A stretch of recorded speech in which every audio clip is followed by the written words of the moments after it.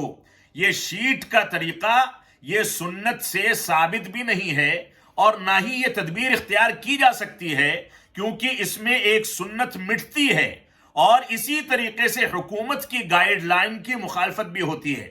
بہت ممکن ہے کہ یہاں پر بھی یہ فتنہ اٹھے، اس وجہ سے ہم کو پہلے سے ہوشیار رہنا چاہیے، اپنے گھر کے 4-5 لوگوں کے ساتھ مل کر کے صلاۃ تراویح ادا کریں، گھر میں بھیڑ بھاڑ نہ کریں، دوسروں کے گھروں میں جا کر کے تراویح ادا نہ کریں، دوسروں کو بلا کر کے اپنے گھروں میں تراویح کا اہتمام نہ کریں، بلکہ لاک ڈاؤن کے تمام قوانین کا مکمل پاس و لحاظ رکھیں، اس کا پورا احترام کریں۔ اسی طریقے سے ایک مسئلہ یہ ہے کہ جو اگر آپ کے پاس حافظ قرآن ہے تو آپ گھر کے اندر اس کے پیچھے صلاۃ تراویح ادا کریں اور وہ مکمل قرآن پڑھائے، اور اگر صلاۃ تراویح ادا کرانے کے لیے حافظ قرآن نہیں ہے تو چھوٹی چھوٹی صورتوں پر مشتمل تراویح ادا کی جا سکتی ہے، یا امام قرآن مجید کو ہاتھ میں لے کر کے امامت کر سکتا ہے، اور ہاتھ میں لے کر کے امامت کرنے کی جو گنجائش ہے وہ امام کے لیے ہے، پیچھے سننے والوں کے لیے نہیں ہے۔ اور اگر حافظ قرآن امام ہے اور اس بات کا خطرہ ہے کہ وہ بھولے گا تو لقمہ دینے والا کوئی نہیں ہے، تو پیچھے ایک شخص قرآن مجید لے کر کے اس کی تلاوت کو سن سکتا ہے تاکہ اس کو لقمہ دے سکے۔ اسی طریقے سے اگر گھر کے اندر صرف خواتین ہیں تو خواتین ایک دوسرے کی امامت کریں، وہ مرد امام کے طریقے سے آگے نکل کر کے نہ کھڑی ہوں بلکہ صف کے درمیان میں کھڑی ہوں۔ ساری خواتین ہیں تو ایک خاتون امامت کرے، اس میں کوئی حرج کی بات نہیں ہے۔ اسی طریقے سے ایک نیا فتنہ اٹھا ہے، وہ فتنہ یہ ہے کہ ریکارڈنگ کے ذریعے تراویح کے بارے میں سوالات آ رہے ہیں، یعنی حرم کی تراویح چلا دی جائے یا اسی طرح سے تراویح کی ریکارڈنگ چلا دی جائے اور اس ریکارڈنگ پر لوگ پیچھے امامت میں نماز پڑھیں، باقاعدہ کوئی امام نہ ہو۔ اسی طریقے سے ایک بات یہ بھی آ رہی ہے کہ اگر کسی کے پاس موبائل فون میں قرآن مجید ہے تو وہ مصحف لینے کے بجائے موبائل فون لے کر کے تلاوت کرے۔ ان چیزوں کی گنجائش نہیں ہے۔ گنجائش شریعت میں بقدر دلائل ہے، بقدر ضرورت ہے۔ جن چیزوں کی مثال صحابہ کرام اور اسلاف کے یہاں ملتی ہے اتنی ہی گنجائش دی جا سکتی ہے، اس سے زیادہ گنجائش دینے کا امکان نہیں ہے۔ لہٰذا مصحف لے کر کے پڑھنے کی گنجائش ہے، موبائل لے کر کے یا لیپ ٹاپ کے ذریعے تلاوت کرنے کی گنجائش موجود نہیں ہے، ریکارڈنگ کے ذریعے نمازیں قائم کرنے کی گنجائش نہیں ہے۔ یہاں صحابہ کرام اور اسلاف کا مسلک یہ ہے کہ اگر صفوں کے بیچ میں انقطاع ہے تو نماز باطل ہو جاتی ہے۔ یہاں پر ہم دور کے فاصلے سے ریکارڈنگ سنیں گے تو اس سے بھی نماز باطل ہوگی۔ یہ نماز اور تراویح کے ساتھ کھلواڑ ہے۔ آج تراویح میں ریکارڈنگ کی باتیں کی جاتی ہیں، کل بہت ممکن ہے کہ ایسا ہو کہ صلاۃ جمعہ ہم مکہ کے ثواب پر ہندوستان میں بیٹھ کر کے ادا کرنا چاہتے ہیں، وہاں کے لائیو صلاۃ جمعہ چلا دیا جائے اور اس سے نمازیں ادا کی جائیں۔ اس انداز کی چیزیں یہ اسلام میں فتنے کی شکل اختیار کرتی چلی جا رہی ہیں۔ ہم کو اس سے بچنا چاہیے۔ اس بات کی قطعاً کوئی گنجائش نہیں ہے۔ علماء کرام نے بہت پہلے اس انداز کے سوالات کا جواب دیتے ہوئے یہی فرمایا ہے، کتابوں کے اندر یہ فتاوے موجود ہیں کہ اس طریقے سے نماز باطل ہو جائے گی، نماز ادا ہی نہیں ہوگی۔ لہٰذا ان چیزوں کا خیال ہم کو رکھنا چاہیے۔ اسی طریقے سے بہت سارے ایسے مسائل ہیں جو صلاۃ تراویح کے ہیں جن کا خیال رکھنا ہماری ذمہ داری ہے۔ اللہ رب العالمین ہم کو قرآن و سنت کے مطابق صحیح انداز سے صلاۃ تراویح باجماعت گھروں کے اندر بھیڑ سے بچتے ہوئے، لاک ڈاؤن کے ضوابط کا خیال کرتے ہوئے ادا کرنے کی توفیق عطا فرمائے۔ قطعاً کوئی بھی مسلمان نکل کر کے مسجد میں جانے کی کوشش نہ کرے، بلکہ اپنے گھروں میں جیسے 5 وقتہ نمازیں ادا کرتے تھے ویسے ہی صلاۃ تراویح ادا کریں، بھیڑ بھاڑ سے بچیں اور دوسروں کے گھروں میں جا کر کے نماز ادا کرنے یا دوسروں کو بلا کر کے نماز ادا کرنے سے بچیں. یہ ہماری ذمہ داری ہے. یہ بیماریوں کو پھیلنے سے روکنے کے لیے یہ تدابیر اختیار کرنا ہمارا اسلامی فریضہ بھی ہے، اخلاقی فریضہ بھی ہے، ملکی حق بھی ہے اور قوانین کی پاسداری بھی ہے. اللہ رب العالمین ہم کو ان باتوں کی توفیق عطا فرمائے. ہم کو اس بات کی توفیق عطا فرمائے کہ صلاۃ تراویح کے بارے میں جن فتنوں کا تذکرہ کیا گیا ہے ان فتنوں سے ہم بچ سکیں. صحیح انداز سے قرآن و سنت کی روشنی میں باجماعت گھر کے افراد کے ساتھ تراویح کا اہتمام کریں. کووڈ-19 سے اور بلاؤں سے ملک کو اور پوری دنیا کو آزاد کرنے کے لیے دل کی گہرائی کے ساتھ دعائیں کریں کہ اللہ رب العالمین جلد سے جلد اس سے نجات دے. ہماری ذمہ داری ہے کہ ہم قرآن و سنت کے مطابق 11 رکعت تراویح کا اہتمام کر کے اسی رمضان سے یہ عزم کریں کہ ہم رمضان کے مبارک مہینے میں سنت کے مطابق اپنی زندگی کو ڈھالیں گے اور بدعات سے اپنے آپ کو بجائیں گے. اللہ رب العالمین ہم کو ان باتوں کی توفیق عطا فرمائے. وصلی اللہ علی نبینا محمد وعلی آلہ وصحبہ وسلم. والسلام علیکم ورحمۃ اللہ وبرکاتہ. اللہ رب العالمین ہم کو ان چیزوں پر عمل کرنے کی توفیق عطا فرمائے.